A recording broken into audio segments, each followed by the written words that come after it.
เคมื้อนี้ก็วันอาทิตย์มาหาเรากินข้าว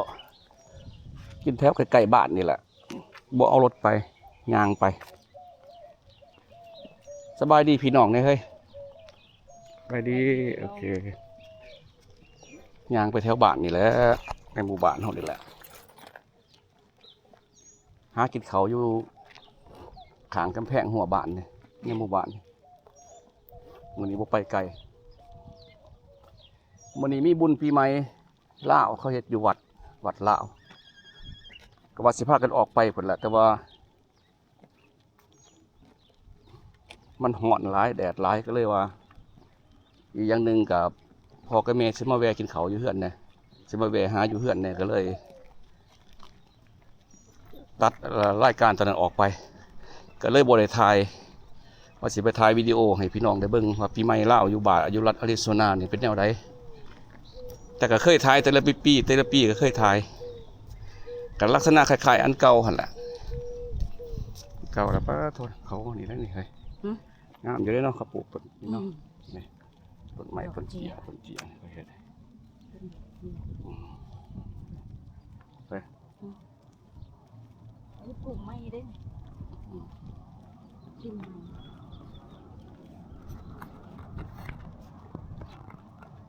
เดี๋ยววันนั้นมันขึ้นมาดอกมันงามเลยดิที่โดยบัดมันขึ้นมาเป็นดอกนี่ดอกงามดิดอกสีพิงค์อ่อน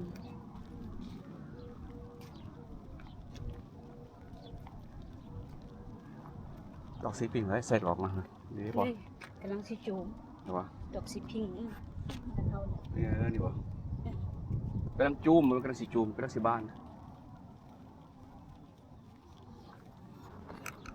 ปิดเบิดมันผิดกิจการ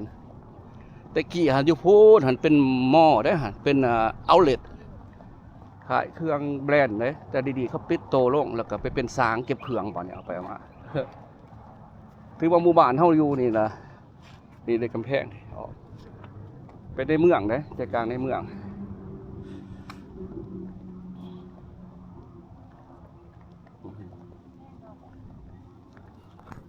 นี่เป็นดอกเลยเด้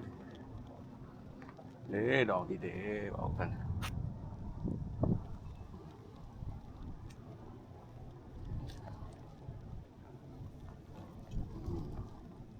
โอ้ฝากนั้นก็มีอาหารมีไอฮอปมีทุกอย่างเลยครับฝากนะมีอาหารไทยเนี่ยอยู่ตัวหน้าฝากทางแต่อยู่นี่มันอันนั้นนี่บนในกำแพงบ้านนี่ในหมู่บ้านนี่ก็เป็นตลาดหรือแล้วดินวะ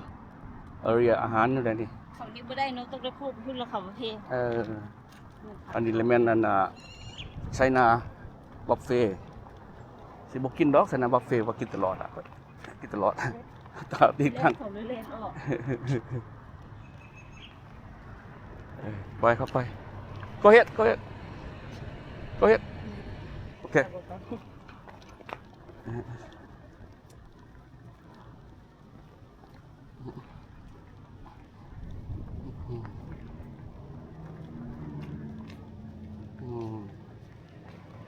อย่างมาอันนี้มันใช้นาบัฟเฟ่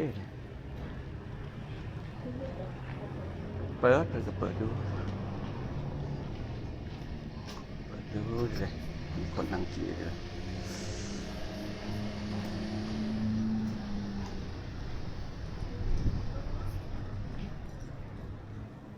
ถ่ายรถเดียวจบเลย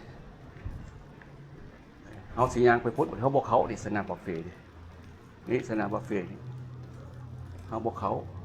ท่านเขาเอาสียางไปพี่ฮะให้พี่น้องเห็นห่านแล้วเว้ยเห็นจำนวนรถห่าน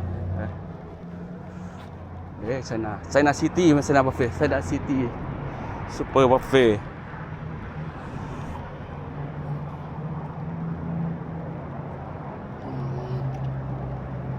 นี่ไก่ก็เพื่อนเลย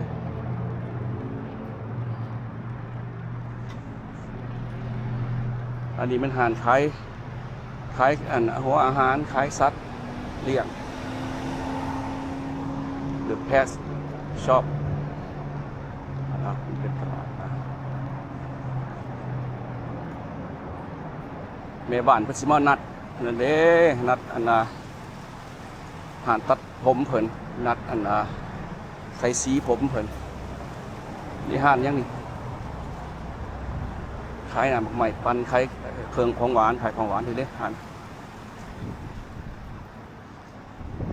บ่เคยมากินเทื่อได้อยู่กับกำแพงหัวบ้านนี่นะบ่เคยมากินจักเทื่อ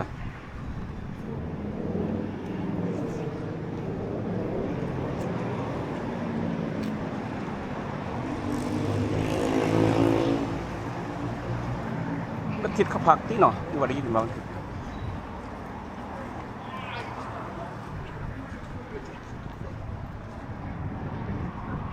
ฝากทางเพิ่นก็สนามกอล์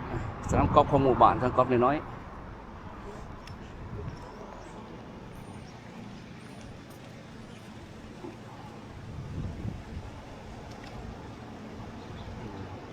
สิกินไสเคยอันนี้เป็นโลซาอันนี้เป็นอาหารพิซซ่ามีอาหารตัดผมอันนี้ครับ Cut and Color Sunday Close โอ้บ่ได้นัดแล้วบ่ได้ว่าสิมานัดอยู่เด้เฮ้ยมีสร้างตัดผมข้างในเลยครับทุกคน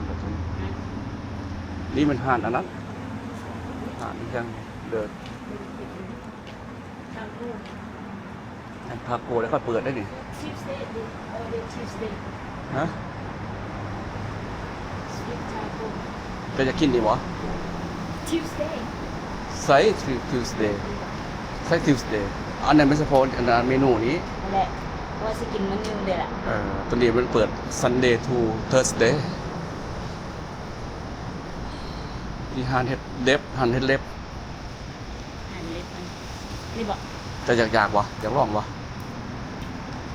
เปิดได้อีกแล้ว เปิดแล้วเปิดแล้ว เข้าเลยไหม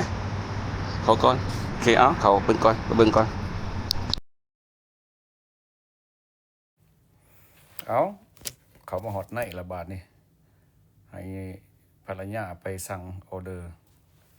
สิเอาอันอีหยังเขาเอิ้นอาหารเม็กซิกันมากินก่อนบ่เคยมาเทื่อได้อาหารนี่อยู่ใกล้ๆเฮือนนะแต่บ่เคยมาเทื่อโอเค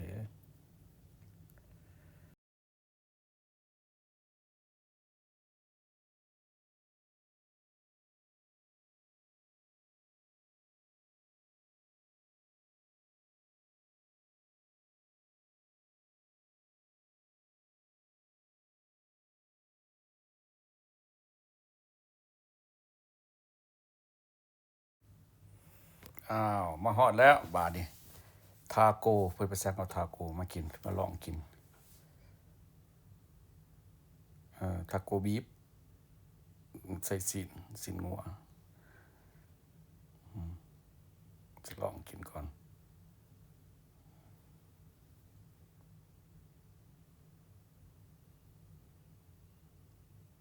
ภรรยาบอกว่าแซ่บโอ้ว่าซั่นน้ำซุปมันแซ่บ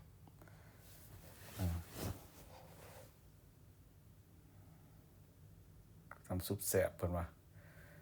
นี่แต่ภาคเสียงใส่เพราะมันมีดนตรีมีมิวสิกอยู่หันยันเสียลิขสิทธิ์ยัน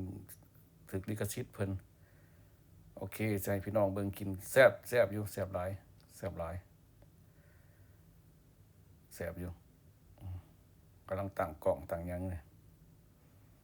โอเคนะตอนนี้กำลังลองกินอันเนี้ยลองชิมเบิ่งมีมะนาวใส่น้อยหนึง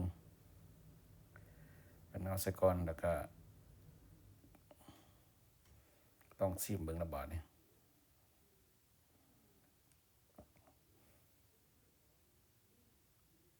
แซ่บอยู่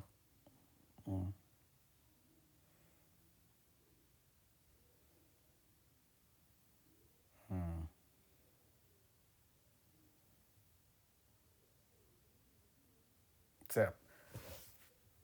กล่องกะฮะบนตั้งบ่มีเว้ยตั้งได้แต่อันนี้ละกล่องตั้งเมียนให้เห็นหน่อยหนึงแต่ภาคใส่เอาว่ายันเสียงมันมีเสียงเพลงเขาเกิดเพลงอยู่หั่นมันสิผิดลิขสิทธิ์เพิ่นแต่ต้องถึงลิขสิทธิ์เพิ่น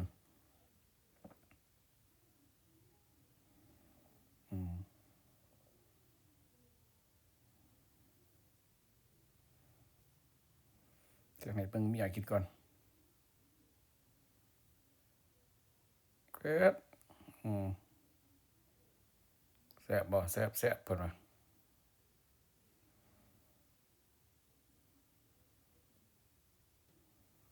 โอเคกดไลค์กดแชร์เด้อพี่น้องเอ้ยฝากกดติดตามแน่2 Air Jaws